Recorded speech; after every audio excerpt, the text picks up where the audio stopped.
Subscribe कीजिए हमारे channel को और बेल आइकन को दबाइए हमारी लेटेस्ट वीडियो सबसे पहले देखने के लिए।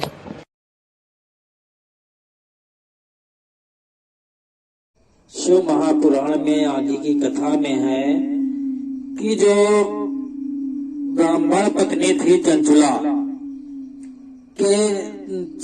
ने बहुत प्रयत्न किया और प्रयत्न करके पार्वती जी की आज्ञा पाकर तुम्बुरु का विंध्य पर्वत पर शिव पुराण की कथा सुनाकर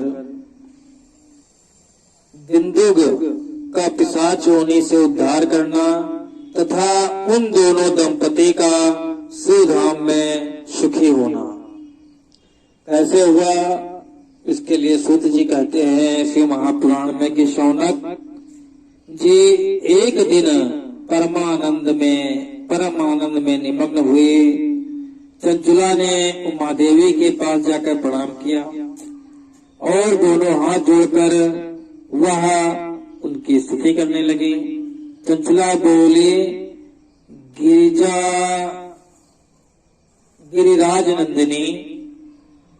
गिरिराज नंदिनी स्कंद माता, उन्हें मनुष्यों ने सदा आपका सेवन श्रवण किया है। समस्त सुखों को देने वाली शंभु प्रिया हो, आप ब्रह्म स्वरूपिणी हैं। विष्णु और ब्रह्मा आदि देवताओं द्वारा पूजित हैं। आप ही सगुण और निर्गुण हैं तथा आप ही सूक्ष्म सच्चिदानंद स्वरूपिणी आद्य शक्ति आद्य प्रकृति हैं। आप ही संसार की सृष्टि हैं, पालन और संहार करने वाली हैं। तीनों गुणों का आश्रय ही आप ही हैं। आश्रय भी जो है तीनों गुणों के आश्रय भी आप ही हैं। ब्रह्मा, विष्णु और महेश्वर, इन तीनों देवताओं का आवास स्थान तथा उनकी उत्तम प्रतिष्ठा करने वाली पराशक्ति आप ही हैं। सूत जी कहते हैं, शौनक जिसे सदगति प्राप्त हो चुकी थी वह चंचुला इस प्रकार महेश्वर पत्नी उमा की स्तुति करके सिर झुकाए चुपचाप हो गई। उसके नेत्रों में प्रेम के आंसू उमड़ आए थे।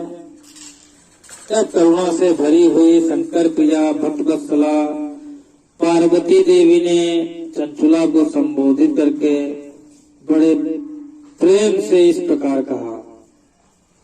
पार्वती बोली, सखी चंचुले सुंदरी, मैं तुम्हारी की इस स्तुति से बहुत तुम्हारी की हुई स्तुति से मैं बहुत प्रसन्न हूँ। बोलो क्या वर मांगती हो। तुम्हारे लिए मुझे कुछ भी अधेय नहीं है, अतः तुम मेरी सहेली हो, तुम्हें जो मांगना है मांग लो। तुम्हारे लिए ऐसी कोई वस्तु नहीं है जो मैं ना दे सकूं। तो चंचुला बोली कि निष्पाप गिरिराज कुमारी, मेरे पति बिंदुग इस समय कहाँ हैं? उनकी कैसी गति हुई है यह मैं नहीं जानती। कल्याणमय दीन वत्सले, मैं अपने उन पति देव से जिस प्रकार संयुक्त हो सकूं, मिल सकूं, वैसा ही उपाय कीजिए। महेश्वरी महादेवी मेरे पति एक सूत जाति वैश्या के प्रति आसक्त थे और पाप में ही डूबे रहते थे। उनकी मृत्यु मुझसे पहले हो गई थी। न जाने वे किस गति को प्राप्त हुए हैं। गिरिजा नंदिनी माँ पार्वती बोली, बेटी तुम्हारा बिंदुग नाम वाला पति बड़ा पापी था। उसका अंतःकरण बड़ा ही दूषित था। वैश्या का उपभोग करने वाला वह महामोह मरने के बाद नरक में पड़ा। अगणित वर्षों तक नरक में नाना प्रकार के दुख भोग कर वह पापात्मा अपने शेष पापों को भोगने के लिए विंध्य पर्वत पर पिशाच हुआ है। इस समय वह पिशाच अवस्था में ही है और नाना प्रकार के कलेश उठा रहा है, दुख उठा रहा है। वह दुष्ट वहीं वायु पीकर रहता है और सदा सब प्रकार के कष्ट सहता है। सूत जी कहते हैं, सौनक, गौरी देवी की आवाज सुनकर उत्तम व्रत का पालन करने वाली चंचुला उस समय पति के महान दुख से दुखी हो गई। फिर मन को स्थिर करके उस ब्राह्मण पत्नी ने व्यथित हृदय से माहेश्वरी को प्रणाम किया। प्रणाम करके पुनः पूछा। चंचुला बोली, माहेश्वरी महादेवी, मुझ पर कृपा कीजिए और दूषित कर्म करने वाले मेरे उस दुष्ट पति का उद्धार अब कर दीजिए। देवी, कुत्सित बुद्धि वाले मेरे पति उस पापात्मा पति को किस प्रकार, किस उपाय से उत्तम गति प्राप्त हो सकेगी, यह आप हमको शीघ्र बताइए। आपको नमस्कार है, आपको नमस्कार है, आपको बारंबार नमस्कार है। पार्वती ने कहा, तुम्हारा पति यदि शिव पुराण की पुण्यमयी उत्तम कथा सुने तो सारी दुर्गति को पार करके वह उत्तम गति का भागी हो सकता है। अमृत के समान मधुर अक्षरों से युक्त गौरी देवी का यह वचन सुनकर,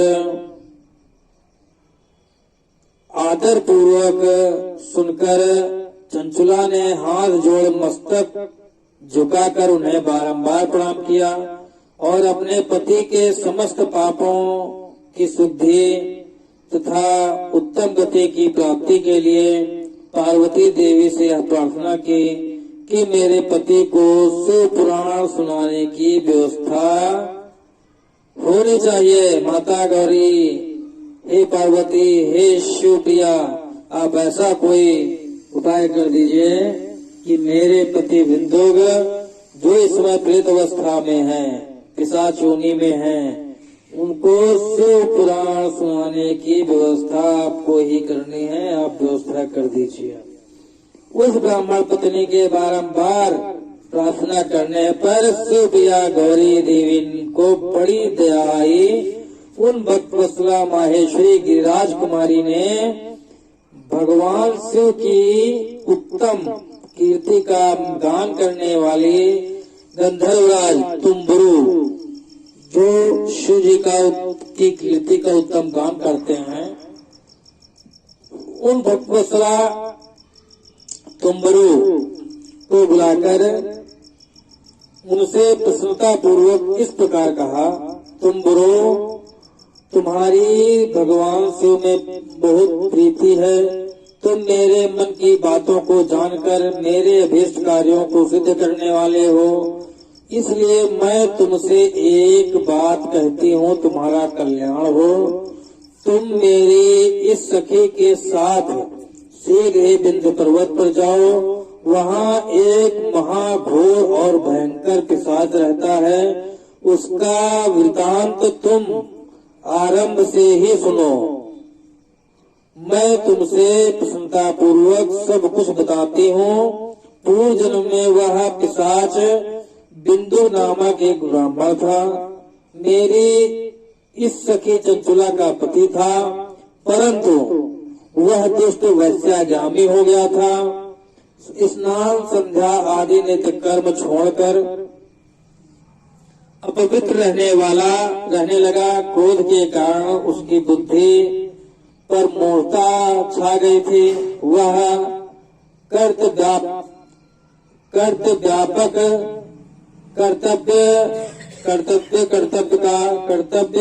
कर्तव्य का विवेक नहीं कर पाता था। अभक्ष, भरण, दक्षिण